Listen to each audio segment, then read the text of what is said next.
akan melalui semester pendek dan melaksanakan final year project bermula pada semester pendek. So basically sebab kita ada perbezaan sedikit lah memandangkan you akan mulakan PITA ni pada semester pendek berbanding dengan pelajar-pelajar yang sebelum ini memulakan PITA sepatutnya pada semester hadapan. Okey, so jadinya ada perbezaan sedikit dari segi minggu untuk kuliah, so minggu untuk PITA pun adalah berbeza. Dan juga another special thingsnya, as everybody knows, yang kita sekarang ni pun berada di zaman COVID-19, zaman pandemik. So itulah kami pun ingin membincangkan sedikit lah, ingin memberi sedikit penerangan berkaitan dengan pelaksanaan PITA pada semester pendek dan juga sewaktu musim pandemik ni. Okey, so masih ramai lagi juga sebenarnya yang tak join ni, tapi saya tak boleh tunggu dah. So hopefully mana-mana pelajar yang tahu ada rakan-rakan yang mengambil PITA, mohon untuk WhatsApp mereka. Tak tahulah ada yang masih tidur ke apa lagi ni, tak tahu. Tak puas lagi tidur ke. Dah maklum awal dah ni pun kita ada taklimat kan pagi ni. Okey. So, saya akan mulakan dengan sedikit briefing lah berkaitan dengan PITA. So, PITA kita adalah berdasarkan kepada yang dinamakan sebagai Capstone Project. So, apa itu Capstone Project? Ianya adalah merupakan project that involve in 2 semester process. So, meaning that you ambil PITA ni bukan kita complete in this 1 semester, but you will complete the PITA in 2 semester. It is a 2 semester process. So pursue independent research. So all students melaksanakan research dan juga with the guidance of faculty mentor. So maksudnya supervisor you, pensyarah, dan produce a substantial thesis ataupun paper. So thesis lah dalam konteks you sekarang ni. Dan tetapi untuk pandemik ini saya akan terangkan lagi dengan lebih lanjut lah, ada perubahan sikit seperti mana yang telah saya maklumkan awal tadi. Okay, so Capstone Project ni basically secara generalnya adalah projek yang melibatkan 2 semester. Okay, so maksudnya untuk PITA 1, kita ada 2 lah, PITA 1 dan PITA 2. So PITA 1 dilaksanakan pada semester ini, iaitu semester pendek yang bakal kamu semua akan hadapi bermula bila? Pada esok kan, 1 Ogos. Okay, bermula pada 1 Ogos. Okay, ini adalah PITA 1 dan nanti PITA 2 yang kamu semua akan lalui pada semester next nanti. Setelah habis semester pendek, so ada another semester right yang you akan lalui selepas itu. So itu adalah PITA 2. Okay, so this course will conducted into semester that I have been mentioned just now. So PITA 1 starting on short semester which is August 2021. Di mana pada 1 Ogos iaitu pada hari esok dah pun punya bermulanya semester pendek untuk sesi 2020-2021. Manakala PITA 2, okey, kalau perasan dia punya kod ni berbeza dari segi nombor belakang ni. Kalau PITA 1 KIM 4998, manakala PITA 2 adalah KIM 4999 starting on October 2021. So kiranya non-stop lah juga you punya batch ni kan, baru sahaja habis final exam and then terus continue with short semester including PITA 1 dan juga PITA 2 nanti akan bermula pada Oktober 2021 di mana yang normal batch akan masuk lah.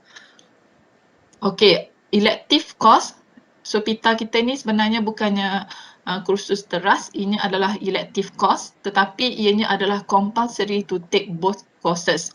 So once you have registered one of the course, so you need to complete both. Okay, maksudnya bukanlah kata macam elective subjek yang biasa yang subjek elective yang lain tu lah yang you ambil tu. So katakanlah kalau you ambil subjek you register KIM 4502 cat pelituk, lepas tu masuk week pertama tak seronok, tak enjoy, so rasa nak drop. Okay, drop lah pada week kedua contohnya. So yang ni tak boleh lah So maksudnya kalau once you have registered for the first semester, I mean for the PITA 1, so you need to compulsory to take both semester. But this regarding this matter, maybe I'm not sure either there is a changes or not due to the pandemic, tetapi kita akan maklumkanlah dari semasa ke semasa juga. Tetapi apa yang saya nak maklumkan dekat sini, ini adalah elective course lah elective course, elective. So ada juga sebenarnya pelajar yang tak ambil kan, yang tak register dalam you punya batch uni. So kiranya bukan semua wajib lah, bukannya ini adalah subjek teras. Okay. So elective course grade YW adalah grade yang wajib sebab iaitu 6 kredit di mana dibahagikan kepada PITA 1 adalah 2 kredit. So di mana yang you ambil pada semester ini iaitu PITA 1 ianya adalah 2 credits hour. Then for the next semester iaitu yang you akan ambil pada Oktober 2021 nanti iaitu PITA 2 adalah 4 credit hours. So the assessment will be conducted for each semester. So continuously lah assessment tu. Selepas kita PITA 1, then after that kita akan assess pula do the assessment for the PITA 2. Kalau ada soalan boleh tulis dahulu dekat chat box, so nanti saya boleh tengok balik lah macam mana Okay, yang ini adalah structure for PITA 1 and PITA 2 iaitu KIM 4998 untuk PITA 1 dan KIM 4999 untuk PITA 2. Okey, saya dah so sekarang ni adalah structure secara generalnya. So yang ni adalah normal lah. Maksudnya kita kalau you tak ada pandemik, maksudnya tidak ada COVID ni, so macam ni lah kita akan laksanakan. Sebab itulah lab work ni saya mark sebagai star di sini kerana kita tak sure lagi, depends on the recent updates from UMT and also KPT due to the pandemic COVID. So yang ni bukanlah kuasa saya sebagai penyelaras dan juga Dr. Hana dan juga kuasa KP ke semua, tidak. Ianya adalah merujuk kepada decision from UMT dan juga daripada kementerian. Okay. So buat masa ni memang tak boleh masuk lagi ke universiti kan. So yang ni adalah structure secara amnya. Okay, you akan laksanakan KIM 4998. So dalam PITA 1 ini akan ada proposal writing. You akan submit the proposal, ada proposal presentation, log dan juga logbook assessment. So kalaulah tidak ada pandemik, maksudnya keadaan normal, so lab work pun dah boleh start sebenarnya pada PITA 1 ni. Okay.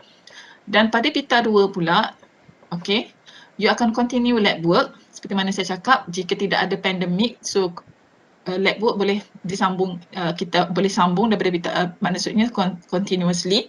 Dan seterusnya akan ada progress presentation iaitu pra-viva dan thesis writing termasuk di dalam PITA 2, and then submissions of thesis, dan seterusnya ada final thesis presentation iaitu viva dan logbook assessment juga. Okay. So sekarang ni ini adalah structure bagi PITA 1 dan PITA 2. Okay. Untuk lab work ni kita kena buat masa ni kiranya memang tak boleh masuk lab. So kiranya sebab itulah saya mark sebagai warna merah dan juga saya letakkan star di sini. So maksudnya kalaulah keadaan normal, maksudnya ni adalah berlaku lah. So kalau sekarang ni dalam keadaan pandemik, so kena ignore dululah yang lab work ni. So yang ni you kena discuss dengan supervisor masing-masing nanti untuk pelaksanaan. So nanti saya akan terangkan. Okay, so PITA 1, PITA 2 seperti mana yang telah saya terangkan tadi, dan ada sedikit basic regulations lah di sini. So main supervisor can be, so sekarang ni supervisor saya rasa masing-masing dah ada kan supervisor, betul tak? Supervisor dan juga co-supervisor. Co-supervisor adalah bukannya compulsory. So itu adalah pelaksanaannya adalah merujuk kepada perbincangan kamu semua dengan main supervisor. Kalau main supervisor cakap, okey kita akan ada co-supervisor, so you lantiklah co-supervisor. Tetapi sebenarnya main supervisor can be from any faculty in UMT that related to the chosen topics with your program. So you punya program sekarang adalah sains kimia. Sebenarnya boleh juga nak pilih main supervisor daripada mana-mana fakulti di UMT, tetapi biarlah daripada, maksudnya projek tu menjurus kepada program yang you ambil lah. Contohnya you ambil subjek kimia kan, takkanlah you nak lari jauh sangat tiba-tiba pergi buat research berkaitan dengan food sebagai contoh. Itu adalah agak contradict jugalah kan, so you kena pilih jugalah. Tetapi jika ini berlaku, jika kamu semua ingin memilih supervisor selain daripada sains kimia, iaitu pensyarah daripada sains kimia, boleh dilaksanakan, tetapi dengan syarat co-supervisor is compulsory from FSSM. So maksudnya boleh dilaksanakan, tetapi dengan syaratnya at least co-supervisor tu wajib daripada FSSM. Okay. Tetapi ada ke yang kes macam ni, kes yang poin yang ketiga ni? Saya rasa semuanya mendaftar di bawah pensyarah sains kimia kot.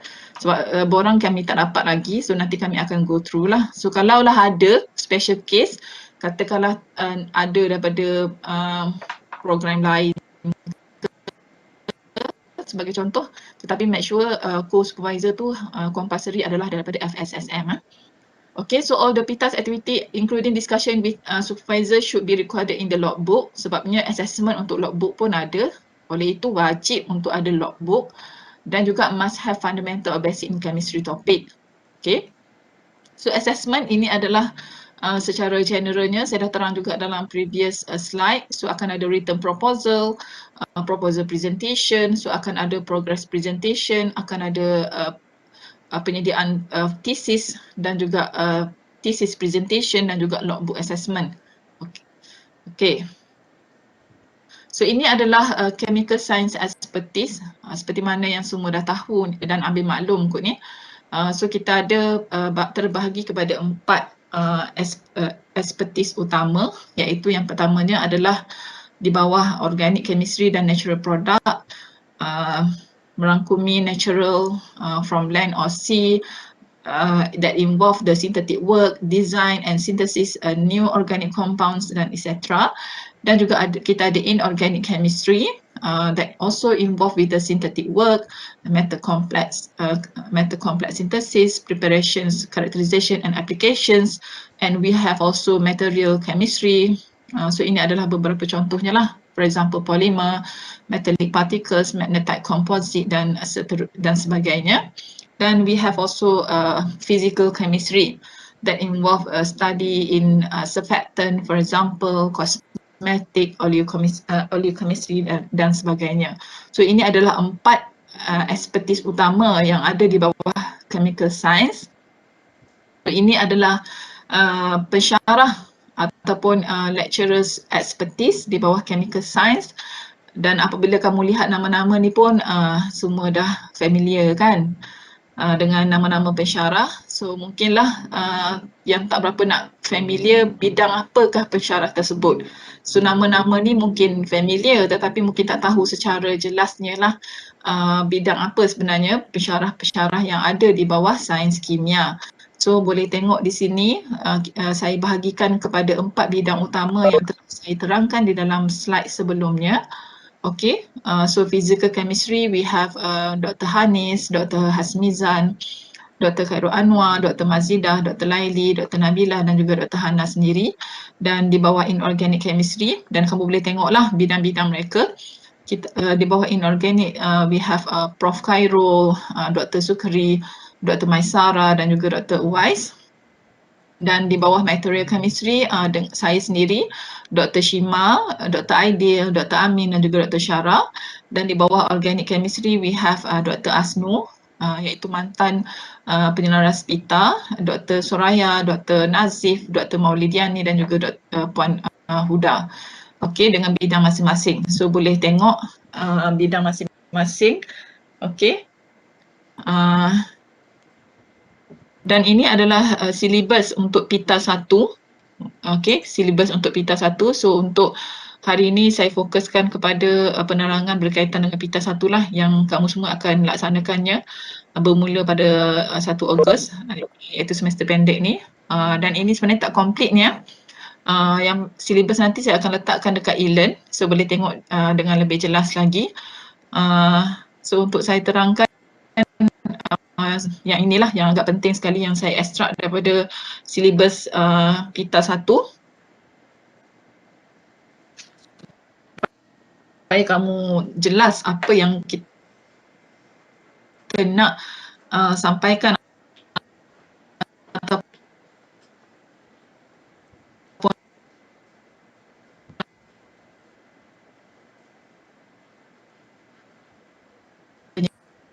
PLO3. So PLO3 ni di bawah kepada kemahiran berfikir secara saintifik ataupun critical thinking. So we have CLO2 untuk membentangkan saranan penyelidikan secara lisan. So apa ni yang trait yang you akan diuji di bawah CLO2 adalah PLO4, iaitu kemahiran untuk berkomunikasi sewaktu pembentangan saranan penyelidikan ataupun proposal. CLO3 menunjukkan secara teknikal kaedah eksperimen yang dijalankan. So ini adalah psikomotor, kemahiran psikomotor ataupun PLO2. CLO4 iaitu mengendalikan projek penyelidikan secara berdikari dan profesional di samping mengamalkan nilai-nilai murni dalam penyelidikan. So yang ini adalah kemahiran untuk kita uji dari segi profesionalism, nilai, sikap dan etika sewaktu kamu semua melaksanakan penyelidikan dan juga penyediaan proposal, sama ada dari segi integriti you, plagiarism berlaku ataupun tidak, dan juga macam mana you manage the time. So ini semua di bawah PLO6. Dan yang last kali adalah CLO5, menggunakan kaedah pencarian maklumat yang sesuai dalam penyediaan saranan penyelidikan. So ini adalah di bawah kemahiran PLO7, iaitu pendidikan sepanjang hayat dan pengurusan informasi. So yang ini ni lebih kepada menjurus untuk evaluation on ataupun assessment based on the references dan juga citation. Itu adalah kerana pembacaan ataupun kemahiran untuk you kuasai sepanjang hayat ni, sebab bila you laksanakan pita ataupun penyelidikan, you really need to have lots of reading. Okay, pembacaan yang sangat banyak. So itu adalah satu proses yang berterusan. Okay, so assessment. Pita satu assessment ya. Pita satu assessment. Kita ada tiga elemen utama, iaitu yang pertamanya adalah written proposal. Kamu akan sediakan proposal di mana weightage-nya adalah yang paling tinggi, iaitu 43%. Dan yang keduanya ada proposal presentation. So weightage-nya adalah yang kedua tinggi, iaitu 30%. Dan yang last kali adalah logbook assessment. Sebab itulah penting ya, logbook tu jangan buat main pula, jangan tak update. So kena tulis logbook tu daripada day 1, iaitu bermula esok dah ni, dan sehinggalah habis pada pita 1 ni lah. Dan ya, weightage-nya adalah 27%. Okay. So ini adalah yang sedikit perubahan lah yang berlaku disebabkan oleh pelaksanaan pita 1 pada short semester sesi 2020-2021 pada waktu pandemik COVID-19 ni. Okey, memandangkan semua pelajar tidak boleh masuk ke dalam universiti. Saya tahu ada setengah pelajar yang sudah berada di UMT yang memang dah berada di UMT, mungkin menetap di hostel. Tetapi walaupun yang berada di UMT sekalipun masih lagi tidak boleh melaksanakan apa jua aktiviti makmal sehinggalah tarikh pada hari ini masih lagi tidak boleh. Okey, masih tidak boleh. So kita ada dua alternative options that are available based on supervisor's approach. Okey, ni penting kalau mana-mana pelajar yang tak hadir, saya harap kawan-kawan ni antara grup pita masing-masing, kalau perasan adalah antara tim you yang tak hadir ni, tolong maklumkan kepada kawan-kawan kamu semua. So ada dua approach, iaitu merujuk kepada supervisor approach. So kena berbincang dengan supervisor. So all students must discuss the selection option with their supervisor. So kita ada dua, iaitu conventional proposal dan yang keduanya adalah review article based proposal. So conventional proposal adalah yang biasa, yang normal yang kita laksanakan sebelum-sebelum ni. Yang mana yang sebelum ada COVID ni lah. So the final output adalah final thesis. Final thesis ni conventional thesis lah, yang biasa juga. Cuma yang agak berlainan, yang ada perubahan sikitnya adalah we have another additional option lah di sini, iaitu option yang kedua ni. Option kedua ni adalah based on review article based proposal. Okay, di mana final outputnya adalah thesis juga, tetapi thesisnya adalah review article based thesis. Okay, so ni yang dua ni yang perbezaan ketara. Satu ni adalah yang biasa lah, yang kiranya kita praktikkan sebelum-sebelum ni. Tapi yang dua ni adalah yang baru.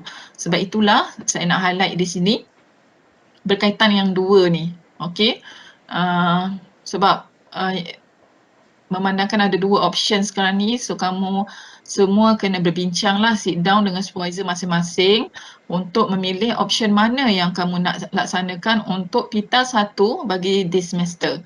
Okay, so which option that you need to choose, so you must discuss with your supervisor untuk pelaksanaan option, sama ada nak ambil option 1 untuk hasilkan conventional proposal yang biasa ataupun nak laksanakan option 2 iaitu review article based proposal. Jangan pula short sendiri, you yang decide yang mana 1, 2 ni Okay, jangan sesekali saya dah mention ni, Dr. Hana pun ada sebagai saksi. Jangan pula kamu yang decide. Okay, bukan kamu yang decide ni ini adalah you have to discuss with your supervisor. You must discuss with your supervisor regarding this option, yang mana satu yang you nak ambil dan yang mana satu yang nak teruskan lah untuk pelaksanaan pita 1 bagi this semester. Okay, so ini adalah saya terangkan satu-satu. So ini adalah written proposal, kita panggil mapping ataupun content lah for conventional proposal ataupun proposal yang biasa. Yang seterusnya nanti apabila pita 2 you akan hasilkan conventional thesis yang biasa lah. Okay, so ini adalah items-items yang dah familiar ni kan, sebab dalam research methodology pun dah buat ni kan, betul tak? Dah prepare the proposal, right? Betul ke tak? Semua ada ke tak ni? Senyap je. Doktor. So okay ke tak? Boleh follow ke setakat yang apa yang saya present ni? Boleh doktor. Boleh tak pening lagi Okay, so this one is proposal which is conventional proposal. Okay, ni pun saya rasa you dah lalui sewaktu research methodology last semester. Okay, so maksudnya ada title, of course lah ada title, takkanlah tak ada title kan. So tak tahu pula apa tajuk proposal you. So akan ada table of content, ada introduction. So basically this introduction will be divided to several section here, which is background of study, problem statement, significance of study, dan juga kita ada objektif juga. So ini merangkumi di dalam chapter 1. Okay, and then we have literature review that will be included in chapter 2, and you also have methodology that will be included in chapter 3, and expected result ataupun hypothesis. Kita tak ada lagi result and discussion because this is proposal. Okay, jangan pula tiba-tiba ada chapter 4 ni result and discussion. So you discuss apa sebab proposal kan. So usually kita akan tulis expected result ataupun hypothesis yang itu merangkumi di dalam chapter 4. And then we don't have the conclusion because this is proposal. So we have references, which is all citations must be included in the reference list. Citations adalah regarding to the in-text citation yang you masukkan di dalam teks. So any citation yang ada di dalam teks must be included in the reference list. Dan last sekali adalah Gantt chart. Okay, di dalam last sekali appendix lah Gantt chart ataupun project you punya chart untuk project lah. Kita panggil Gantt chart. Okay, so ini adalah rangka untuk conventional proposal. Okay. So ini pula adalah contoh. Ini saya ambil daripada proposal pelajar saya ni. Example front cover untuk conventional proposal. Dan ini pula adalah table of content. So saya tak letak semualah. So kalau so page number ni depends on the content of your proposal, of course. Okay, depends on page you punya proposal. Okay, so kalau you tengok table of contents, so title page yang ni, table of contents. So that we have a table of contents. And also you can list any tables, figures ataupun abbreviations ataupun symbols yang ada. So this one actually not compulsory, I can say, but you can put this one, for example, list of table, figure, abbreviations and symbol depends on your supervisor. Kalau supervisor you lagi prefer nak letak, you boleh letak. If your supervisor prefer tak payah letak lagi dalam proposal, it's okay. Okay. Tetapi yang pentingnya yang ni yang saya dah maklumkan daripada slide sebelumnya ni. Yang ni So nanti slide ni saya akan letak dekat e-learn, boleh rujuk kembali untuk reference kamu semua. So chapter 1 introduction, seperti mana yang telah saya terangkan juga dalam baru je saya terangkan tadi untuk yang slide sebelumnya. So we have the chapter 2 literature review. So literature review tu dibahagilah kepada sub-sub subtopiknya. Dan chapter 3 methodology pun ada subtopiknya juga, dan saya tak copy pula yang seterusnya. So chapter 4 basically refer yang ni lah, ada expected result ataupun hypothesis dan seterusnya, references dan juga Gantt chart. So ini adalah conventional proposal yang normal, yang biasa, yang you dah buat sebenarnya dalam research methodology. Okay. So ini adalah rubrik untuk written proposal for conventional thesis ataupun conventional proposal yang biasa. Okay, this one is the rubric untuk written proposal. Sebab rubrik akan berbeza siapa yang memilih untuk melaksanakan conventional proposal. So ini adalah rubriknya. So nanti kalau yang memilih untuk membuat review article based proposal, so dia ada another rubrik yang lain supaya ianya tally lah kita punya assessment nanti. Okay. So yang ni pula adalah format ataupun rangka untuk review article based proposal. So di mana output akhir nanti adalah review article based thesis. Okay, yang tu pita 2 nanti. Ni proposal dulu. So yang ni adalah review article based proposal. So kalau you tengok, memang ada perbezaan lah di antara yang ni, yang review article based proposal dengan conventional proposal yang telah saya terangkan just now, yang tadi baru saya terangkan tadi. Okay. So yang pertamanya adalah, okay, yang ni normal, title, table of content tu adalah wajib ada juga. Introduction, cumanya pun sama, ada 3, background of study, problem statement, significance of study. So background of study for this review article based proposal must be very extensive kerana you dah fokus kepada apa yang you nak laksanakan. Contohnya review article apa yang you pilih untuk you discuss. So basically background of study for this review article based proposal adalah lebih extensive lah, lebih berfokus. Okay. Dan okay, yang barunya adalah kita ada scope of review. Manakala yang normal proposal tadi tidak ada scope of review. So in this subchapter here, okay, subtopic here, which is scope of review, you have to specify scope of review article that you want to prepare. Okay, review article apa yang you nak buat, topik apa yang you nak discuss in that review article.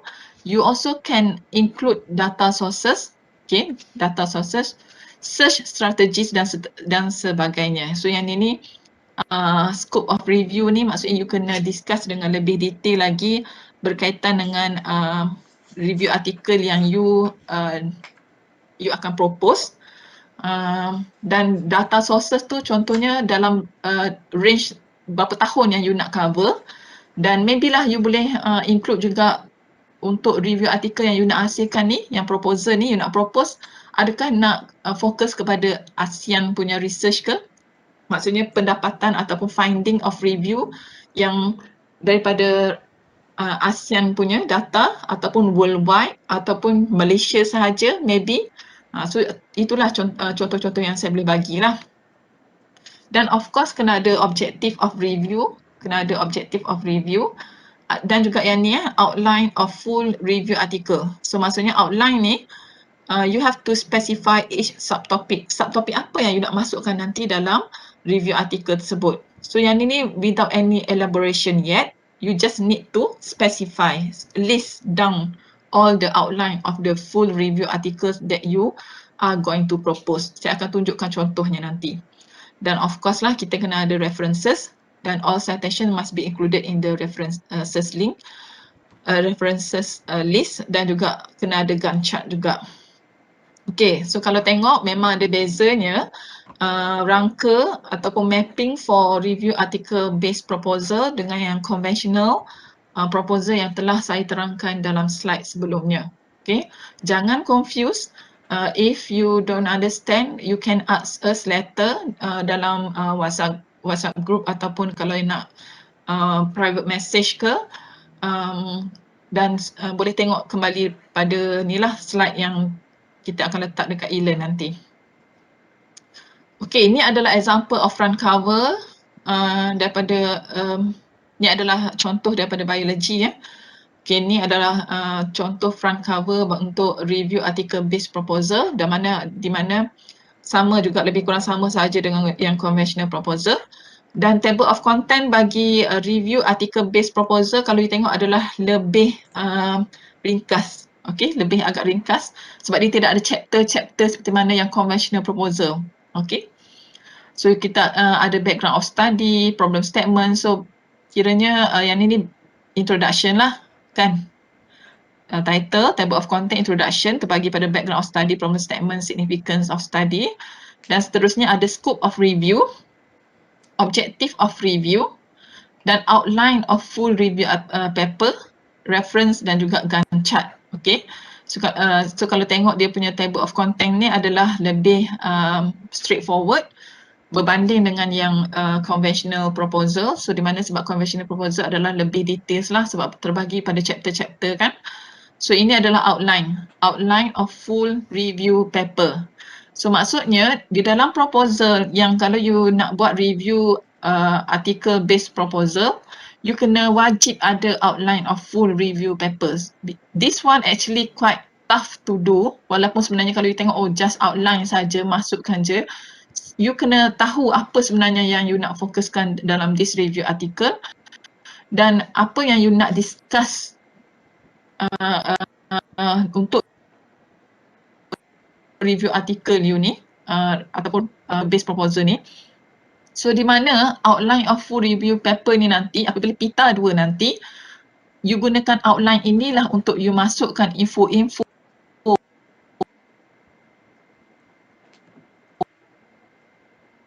sub topik yang telah you list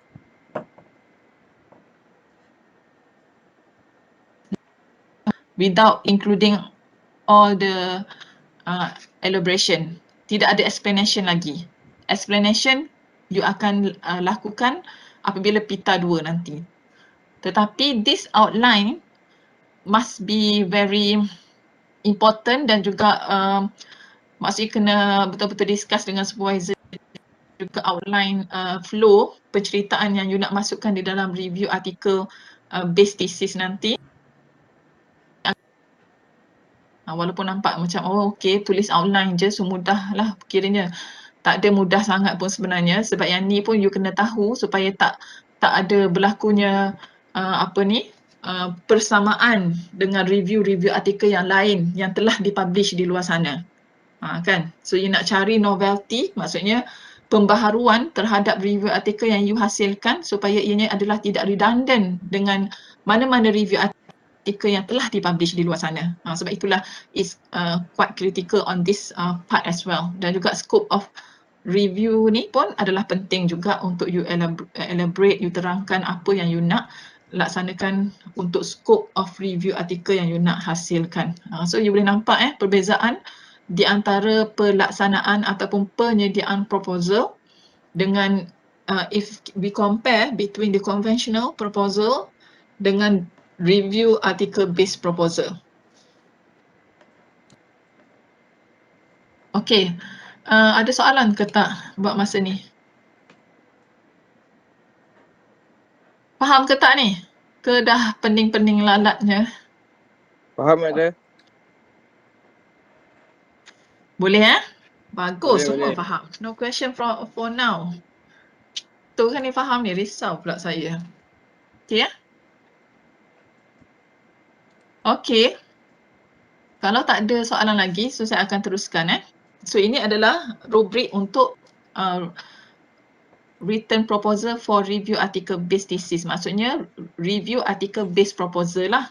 Okay, ini adalah rubriknya. So ada perbezaan sedikit lah yang mana saya highlight di dalam warna hijau ni, itu adalah perbezaannya yang akan di-assess kalau you laksanakan proposal jenis article based ni, review article based. So ada perbezaan lah dengan yang conventional proposal. Okay, so yang ni adalah general guidelines. Okay, sama saja untuk kedua-duanya.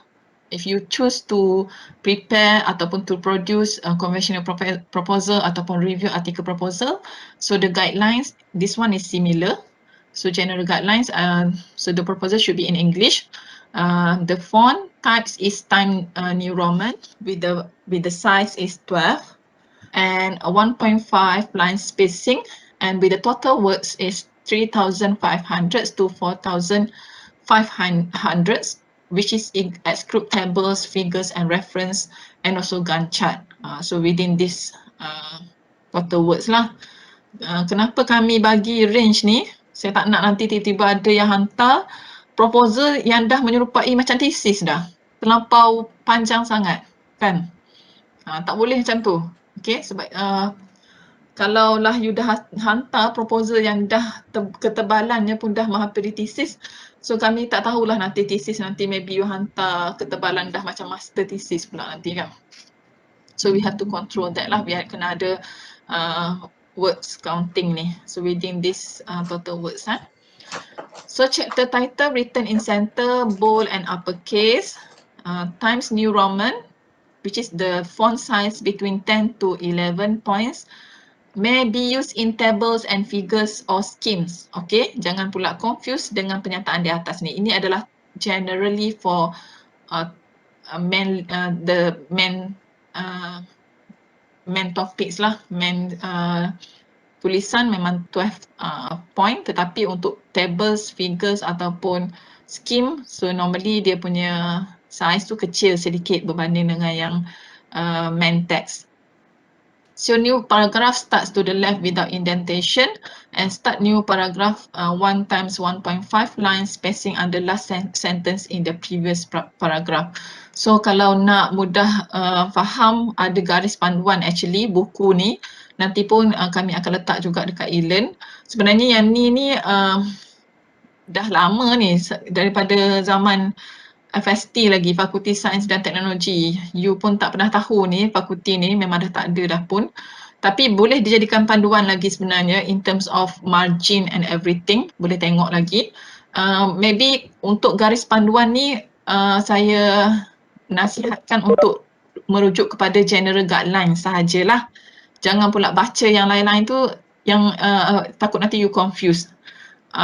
Yang outline semua-semua yang saya dah terangkan, refer kepada slide saya ni, okey. Garis panduan ni mungkin boleh rujuk kepada general guideline sahaja untuk penyediaan proposal tersebut. Maybe dari segi formatting lah, size, margin and everything. Sebab takut nanti you confuse pula nanti kalau you baca yang lain-lain tu. So basically yang lain tu please refer to my slide ni yang saya akan letakkan juga dekat e-learn nanti. Okey, kita masuk pula berkaitan dengan proposal presentation. Okey, proposal presentation juga dilaksanakan secara online. So you pelaksanaannya adalah sama juga seperti mana yang semester lepas, iaitu bermulanya COVID-19 pandemik ni, musim pandemik, disebabkan oleh memang you tak boleh masuk ke kampus, semuanya tidak boleh berlaku physical presentation and etc. So ianya adalah secara online. You akan hantar recorded video. So the content of video must be prepared according to the given format. So the video file type adalah MP4 dengan file size-nya kalau boleh control to less than 200 megabyte, dan juga dia punya duration of video adalah 5 minit.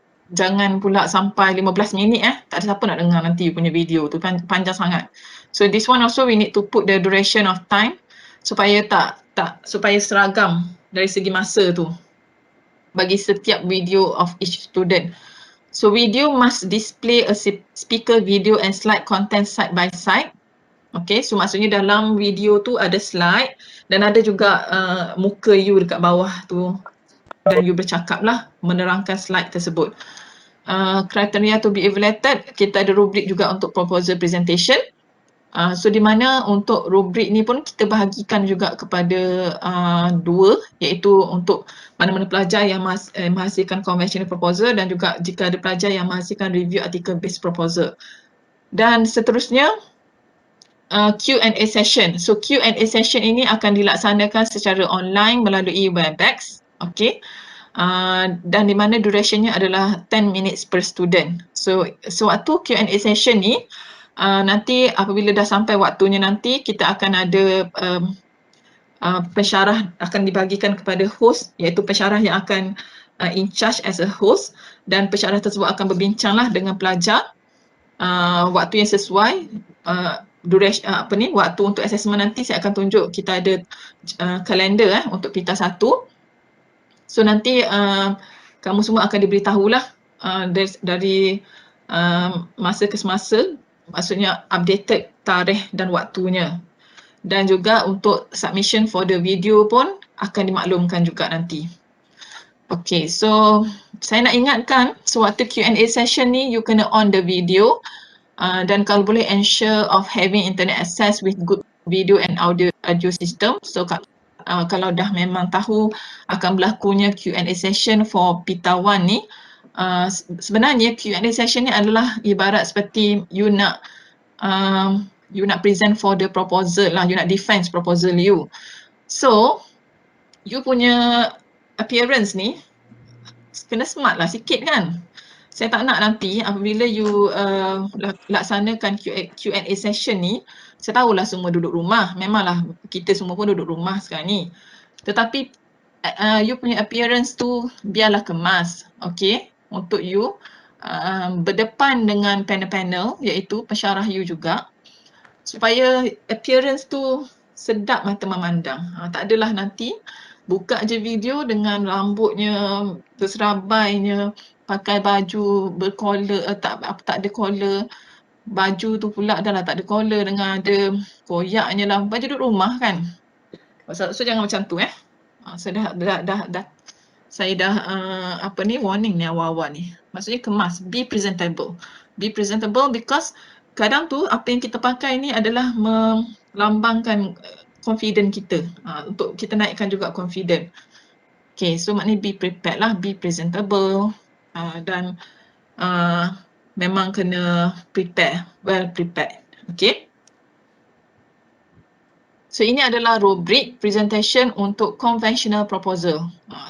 Warna ni pun saya dah tukar warna. Merah ni untuk conventional proposal, yang kuning tadi tu untuk article based proposal, nak baginya clear.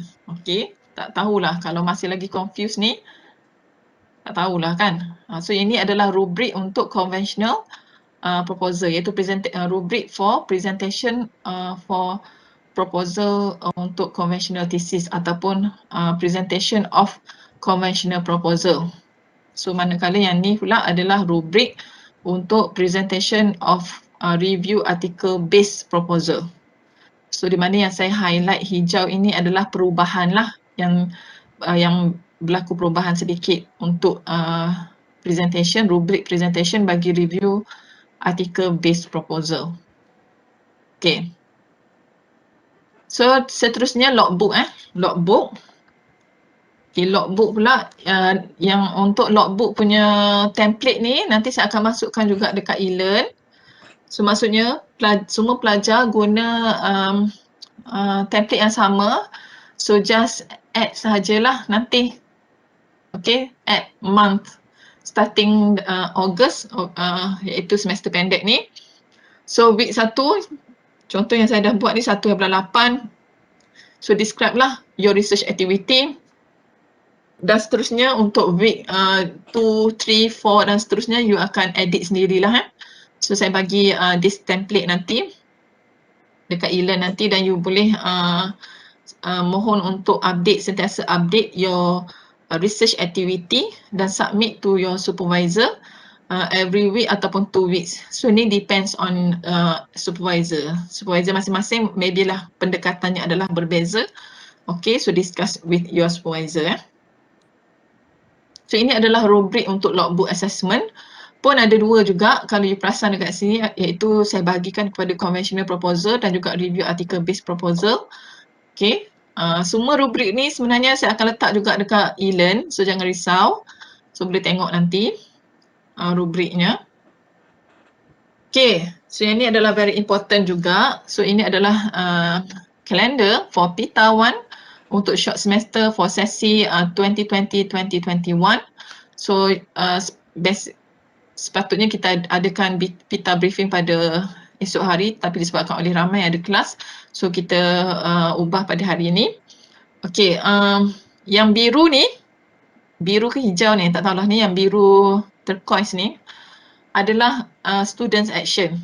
Okey, maksudnya semua pelajar lah kena take notes ni. So yang 15 hari bulan 8 proposal draft submit to supervisor. Okey, so kami bagi masa lebih kurang dalam 2 minggu lah, 2 minggu lebih ni sikit ni, untuk you submit kepada supervisor, untuk supervisor check dahulu you punya proposal. So maksudnya yang tu adalah communication between you and supervisor. So jangan submit your proposal last minute to your supervisor. So jangan assume supervisor ni adalah masanya free all the time. So jangan sebab itulah communication tu adalah sangat penting. 15 ni adalah tarikh yang kami letak, tetapi mungkin dah ada yang dah ready proposalnya sekarang ni, sebab saya percaya mungkinlah ada yang dah buat proposal yang very proper during your research methodology course last semester.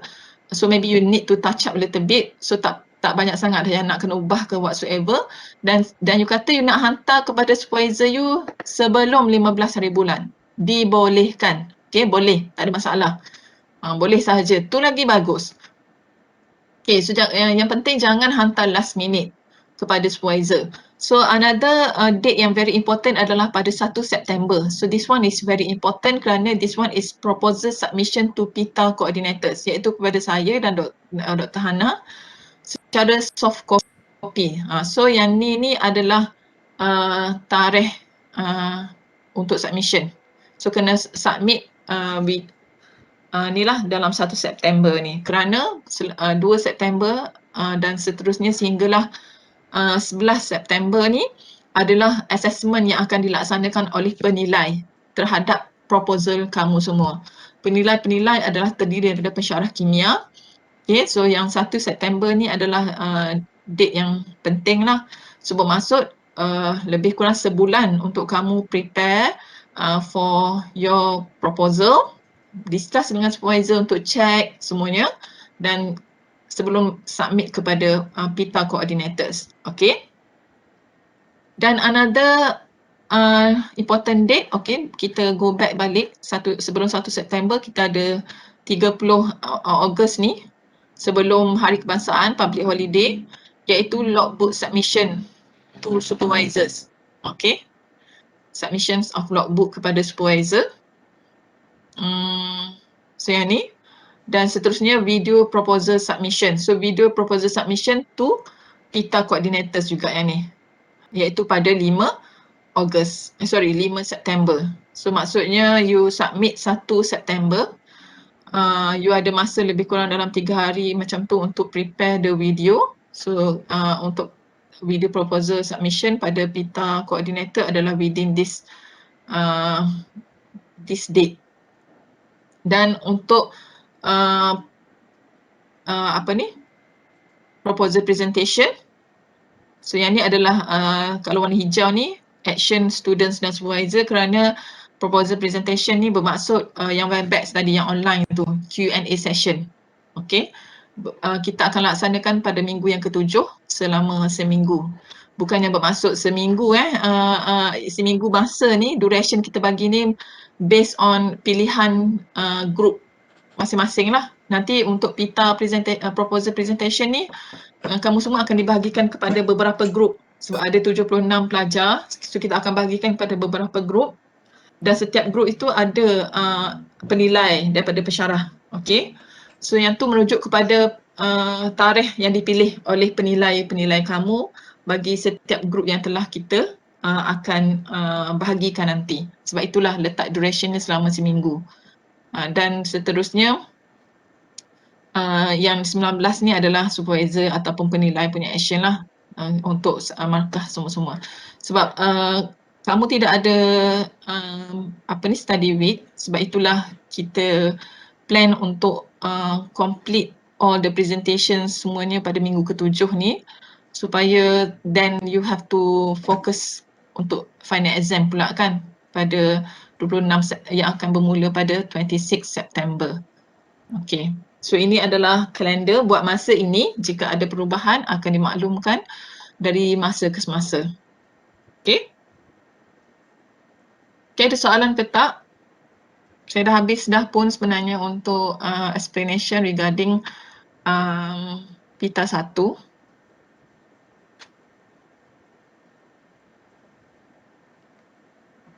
All clear? Tiada? Betul ke ni? Semua tak ada soalan ni? Boleh faham ke?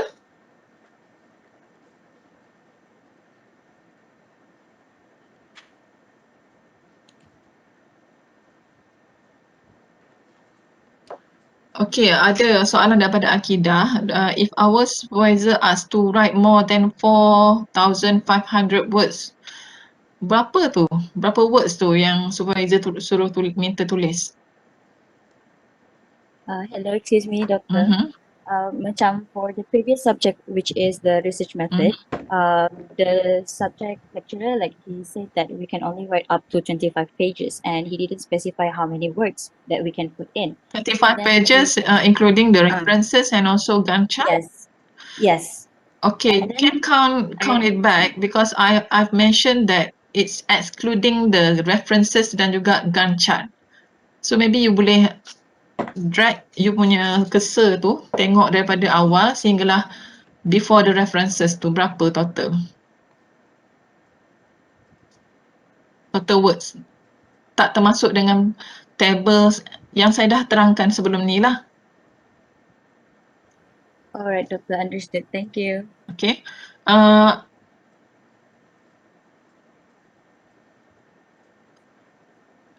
Masih strict with the 4,000, yang itu adalah general guidelines yang telah diberikan, iaitu within the 3,500 to 4,500 excluding the figures, tables, schemes, references and Gantt chart punya explanation. So try to count it back, apa yang you dah laksanakan sewaktu research method dan tengok macam mana. Tetapi jika ada lebih daripada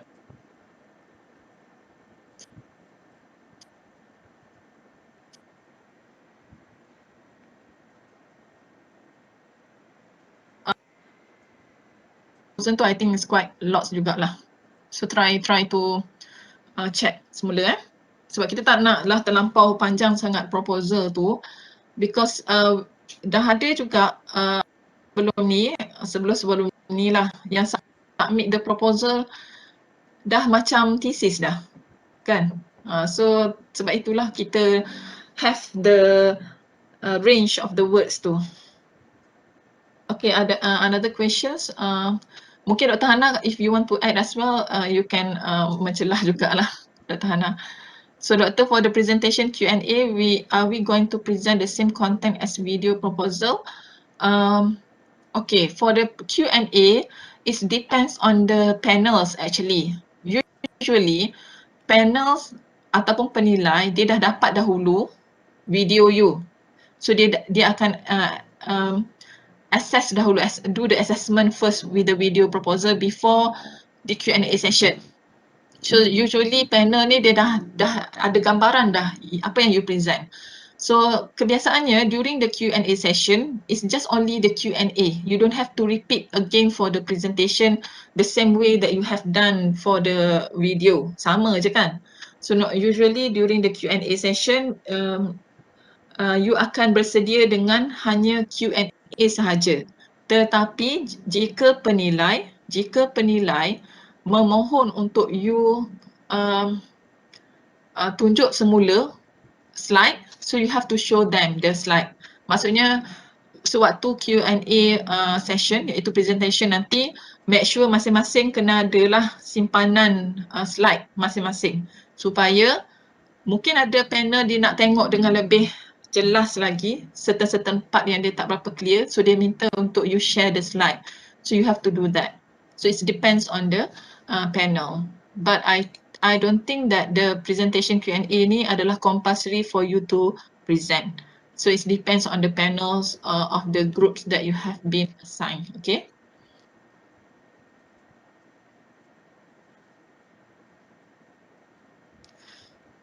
Okay. Another questions.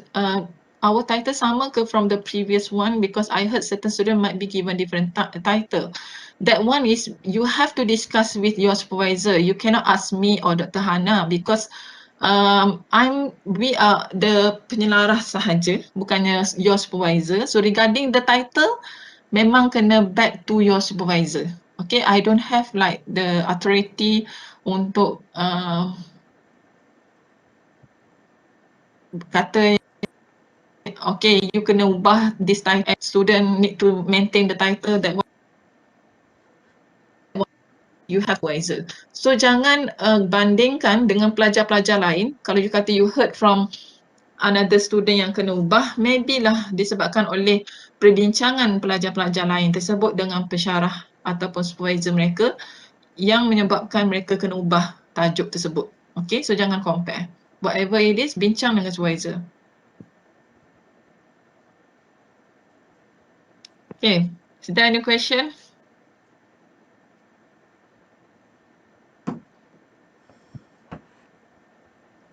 So yang penting bincang dengan supervisor ya. It's very important now, bincang dengan supervisor masing-masing untuk lebih memahami dengan jelas lagi apa yang you kena buat for the next step.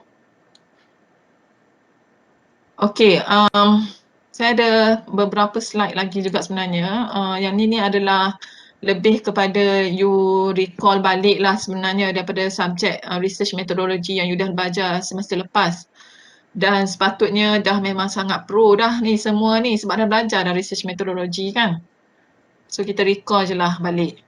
Okay, research proposal. Ni adalah berkaitan dengan okay, yang saya tunjuk ni, ini adalah conventional proposal.